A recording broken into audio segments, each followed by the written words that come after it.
Hello friends, ಎಲ್ಲರಿಗೂ ನಮಸ್ಕಾರ. ನಾನಿವತ್ತು ನಿಮಗೆ ಮೊಟ್ಟೆ ಮಸಾಲ ಫ್ರೈನ ಯಾವ ಥರ ಮಾಡೋದಂತ ತಿಳಿಸ್ಕೊಡ್ತಾ ಇದ್ದೀನಿ. ತುಂಬ ಈಸಿಯಾಗಿ ಮಕ್ಕಳಿಗೆ, ದೊಡ್ಡವ್ರಿಗೆ ಎಲ್ಲ ಇಷ್ಟ ಆಗೋ ಥರ ನಾನಿವತ್ತು ತಿಳಿಸ್ಕೊಡ್ತಾ ಇದ್ದೀನಿ. ಯಾರು ನನ್ನ ಚಾನಲ್ನ ಇನ್ನೂ ಸಬ್ಸ್ಕ್ರೈಬ್ ಮಾಡ್ತೀರಾ ಬಿಟ್ಟು ಸಬ್ಸ್ಕ್ರೈಬ್ ಮಾಡ್ಕೊಂಡು ನೋಡಿ.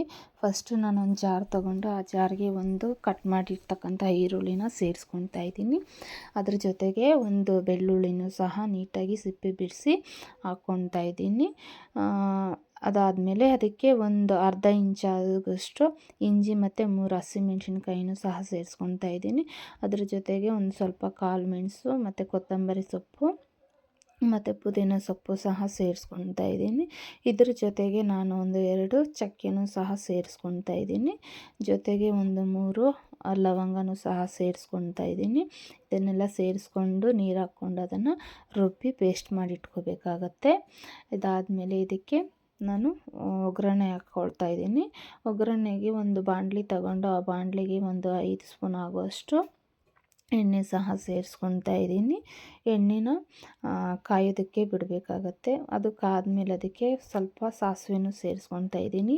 ಸಾಸಿವೆ ಚಿಟಪಟ ಅಂದಾಗ ನಾವು ಅದಕ್ಕೆ ನಾನು ಒಂದು 2 ಈರುಳ್ಳಿನ ಸಣ್ಣದಾಗಿ ಕಟ್ ಮಾಡಿ ಇಟ್ಕೊಂಡಿದ್ದೆ. ಅದನ್ನು ಸಹ ಈಗ ನಾನು ಸೇರಿಸ್ಕೊತಾ ಇದ್ದೀನಿ. ನಿಮಗೆ ಎಷ್ಟು ಬೇಕೋ ಅಷ್ಟು ನೀವು ಹಾಕ್ಕೋಬೋದು. ನಾನೊಂದು 2 ಹಾಕ್ಕೊತಾ ಇದ್ದೀನಿ. ಇದನ್ನು ನೀಟಾಗಿ ಫ್ರೈ ಮಾಡ್ಕೋಬೇಕು. ಅದರ ಜೊತೆಗೆ ನಾನು ಸ್ವಲ್ಪ ಕರಿಬೇವು ಸಹ ಸೇರಿಸ್ಕೊತಾ ಇದ್ದೀನಿ. ಇದು ಗೋಲ್ಡನ್ ಕಲರ್ ಬರೋವರೆಗೂ ಇದನ್ನು ಹಾಗೆ ಫ್ರೈ ಮಾಡ್ಕೋಬೇಕಾಗತ್ತೆ. ಇದು ಫ್ರೈ ಆಗುವಾಗ ನಾನೊಂದು ಟೊಮೊಟೊನ ತೊಗೊಂಡಿದ್ದೀನಿ. ಅದನ್ನು ಸಣ್ಣದಾಗಿ ಹೆಚ್ಚಿಟ್ಕೊಂಡಿದ್ದೆ. ಅದನ್ನು ಸಹ ಸೇರಿಸ್ಕೊಂಡು ಅದನ್ನು ಫ್ರೈ ಮಾಡ್ಕೊತಾ ಇದ್ದೀನಿ. ಇದು ಸ್ವಲ್ಪ ಗೊಜ್ಜು ಥರ ಬರಬೇಕಾಗತ್ತೆ. ಅದುವರೆಗೂ ನಾವು ಅದನ್ನು ನೀಟಾಗಿ ಹಾಗೆ ಫ್ರೈ ಮಾಡ್ಕೋಬೇಕು. ಇದು ಫ್ರೈ ಮಾಡ್ಕೊಂಡಿದ್ದಾದಮೇಲೆ ನಾವು ಏನು ರುಬ್ಬಿಟ್ಕೊಂಡಿರ್ತೀವಿ ಆ ಮಸಾಲೆನ ಸೇರಿಸ್ಕೋಬೇಕಾಗತ್ತೆ. ಅದಕ್ಕಿಂತ ಮೊದಲು ನನ್ನ ಚಾನಲ್ನ ಇನ್ನೂ ಯಾರು ಲೈಕ್ ಮಾಡಲಿಲ್ಲ, ಶೇರ್ ಮಾಡಲಿಲ್ಲ, ದಯವಿಟ್ಟು ನನ್ನ ವಿಡಿಯೋನ ಫುಲ್ ನೋಡ್ತಾ ಹಾಗೆ ಶೇರ್ ಮಾಡಿ, ಲೈಕ್ ಮಾಡಿ, ಹಾಗೆ ಕಮೆಂಟ್ ಮಾಡಿ ಅಂತ ಹೇಳ್ತಾ ಈಗ ನಾನು ರುಬ್ಕೊಂಡಿರ್ತಕ್ಕಂತಹ ಮಸಾಲೆನ ಸೇರಿಸ್ಕೊತಾ ಇದ್ದೀನಿ. ಇದಕ್ಕೆ ನಾವು ಒಂದು ಸ್ವಲ್ಪ ಉಪ್ಪು ಸಹ ಸೇರಿಸ್ಕೋಬೇಕು. ನಾನೀಗ ಉಪ್ಪು ಸಹ ಸೇರಿಸ್ಕೊತಾ ಇದ್ದೀನಿ.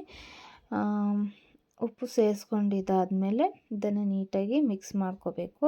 ಮಿಕ್ಸ್ ಮಾಡಿಕೊಂಡು ಅದಕ್ಕೆ ಸ್ವಲ್ಪ ಅರಿಶಿನ, ಒಂದು ಚಿಟಿಕೆ ಆಗುವಷ್ಟು ಅರಿಶಿನ, ಅದಾದಮೇಲೆ ಒಂದು ಸ್ವಲ್ಪ ಖಾರದ ಪುಡಿ, ಅಚ್ಚ ಖಾರದ ಪುಡಿ 1 ಸ್ಪೂನ್ ಹಾಕ್ಕೊತಾ ಇದ್ದೀನಿ. ಮತ್ತು ಇದು ಚಿಕನ್ ಮಸಾಲ ಒಂದು 2 ಸ್ಪೂನ್ ಹಾಕ್ಕೊತಾ ಇದ್ದೀನಿ. ಜೊತೆಗೆ ಮನೇಲೇ ಮಾಡಿರ್ತಕ್ಕಂಥ ಧನಿಯಾ ಪುಡಿ ಸಹ ಒಂದು 2 ಸ್ಪೂನ್ ಹಾಕ್ಕೊತಾ ಇದ್ದೀನಿ. ಜೊತೆಗೆ ಗರಂ ಮಸಾಲ ಒಂದು ಸ್ವಲ್ಪ ಹಾಕ್ಕೊತಾ ಇದ್ದೀನಿ. ಇದನ್ನೆಲ್ಲ ಹಾಕ್ಕೊಂಡು ನೀಟಾಗಿ ಅದನ್ನು ಮಿಕ್ಸ್ ಮಾಡಿಕೊಂಡು ಅದನ್ನು ಹಾಗೆ ಬಿಡಬೇಕಾಗತ್ತೆ. ಇದು ಸ್ವಲ್ಪ ಗಟ್ಟಿಯಾಗಿ ಇದೆ ಅಂತ ಅನಿಸುತ್ತಲ್ವ, ಅದಕ್ಕೆ ನಾವೇನು ಮಾಡಬೇಕು ಅಂದರೆ ನಾವು ರುಬ್ಬಿಟ್ಕೊಂಡಿರ್ತಕ್ಕಂತಹ ಏನು ಜಾರಿದೆ ಆ ಜಾರಿಗೆ ಮಸಾಲೆ ಹಾಗೆ ಇರುತ್ತಲ್ವ, ಅದಕ್ಕೆ ಸ್ವಲ್ಪ ನೀರನ್ನು ಹಾಕ್ಕೊಂಡು ನೀಟಾಗಿ ತೊಳೆದು ಇದರಲ್ಲಿ ಹಾಕ್ಕೊತಾ ಇದ್ದೀನಿ ನಾನು. ಇದನ್ನೆಲ್ಲ ನೀಟಾಗಿ ಹಾಕ್ಕೊಂಡು ಸ್ವಲ್ಪ ಗಟ್ಟಿಯಾಗಿಯೇ ಇರಲಿ, ಜಾಸ್ತಿ ನೀರಾಗಿದ್ದರೆ ಚೆನ್ನಾಗಿರೋದಿಲ್ಲ. ಅದಕ್ಕೆ ಸ್ವಲ್ಪ ಗಟ್ಟಿಯಾಗಿ ಇದನ್ನು ಕಲಿಸ್ಕೊತಾ ಇದ್ದೀನಿ ನಾನು. ಇದನ್ನು ಈಗ ನೀಟಾಗಿ ಮಿಕ್ಸ್ ಮಾಡಿಕೊಂಡು ಅದನ್ನು ಹಾಗೆ ಕಾಯೋದಕ್ಕೆ ಬಿಡಬೇಕಾಗತ್ತೆ.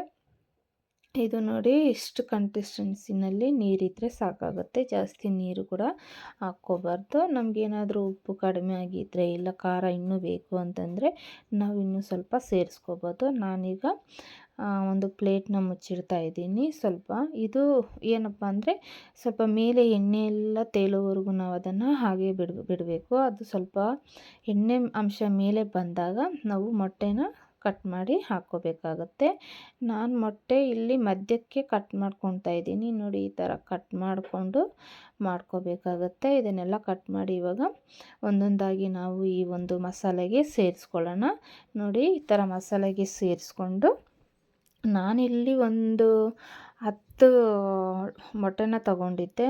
10 ಮೊಟ್ಟೆನ ನೀಟಾಗಿ ಅರ್ಧಕ್ಕೆ ಕಟ್ ಮಾಡಿ ಹಾಕ್ಕೊತಾ ಇದ್ದೀನಿ. ಮೊದಲೇ ಬೇಯಿಸಿ ಇಟ್ಕೋಬೇಕಾಗುತ್ತೆ. ಇದನ್ನೆಲ್ಲ ನೀಟಾಗಿ ಈ ಥರ ಹಾಕ್ಕೊಂಡು ಸ್ವಲ್ಪ ಮಸಾಲೆನ ಅದರ ಮೇಲೆ ಸ್ವಲ್ಪ ಹಾಕ್ಕೋಬೇಕಾಗತ್ತೆ. ಆವಾಗ ನೀಟಾಗಿ ಚೆನ್ನಾಗಿರುತ್ತೆ ನೋಡಿ. ಈ ಥರ ಮಸಾಲೆನ ಮೇಲೆ ಹಾಕ್ಕೊಂಡು ಅದನ್ನು ಒಂದು ಸ್ವಲ್ಪ ಹೊತ್ತು ಹಾಗೆ ಬಿಡಬೇಕು.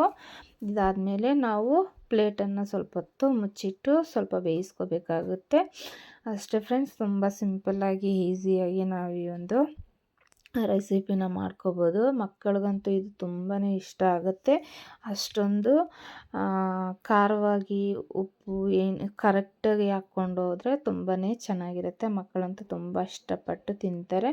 ಹಾಗೆ ಒಂದು ಸ್ವಲ್ಪ ಕೊತ್ತಂಬರಿ ಸೊಪ್ಪು ಅದರ ಮೇಲೆ ಚೆಲ್ಲಿಬಿಟ್ಟು ಒಂದು ಸ್ವಲ್ಪ ಹೊತ್ತು ಅದನ್ನು ತಟ್ಟೆನ ಮುಚ್ಚಿಬಿಟ್ಟು ಬೇಯಿಸ್ಕೊಂಡ್ರೆ ರೆಡಿ ಆಗುತ್ತೆ ಈ ಒಂದು ಮಸಾಲ ಫ್ರೈ. ತುಂಬಾ ಚೆನ್ನಾಗಿರುತ್ತೆ. ಒಂದು ಸಲ ಟ್ರೈ ಮಾಡಿ. ಈ ವಿಡಿಯೋನ ಫುಲ್ ನೋಡಿದ್ದಕ್ಕೆ ತುಂಬ ಧನ್ಯವಾದಗಳನ್ನು ತಿಳಿಸ್ಕೊಡ್ತಾ ಇದ್ದೀನಿ. ಹಾಗೆ ನನ್ನ ಚಾನಲ್ನ ಫುಲ್ ನೋಡಿ, ಲೈಕ್ ಮಾಡಿ, ಶೇರ್ ಮಾಡಿ, ಕಮೆಂಟ್ ಮಾಡಿ. ಇಷ್ಟ ಆದರೆ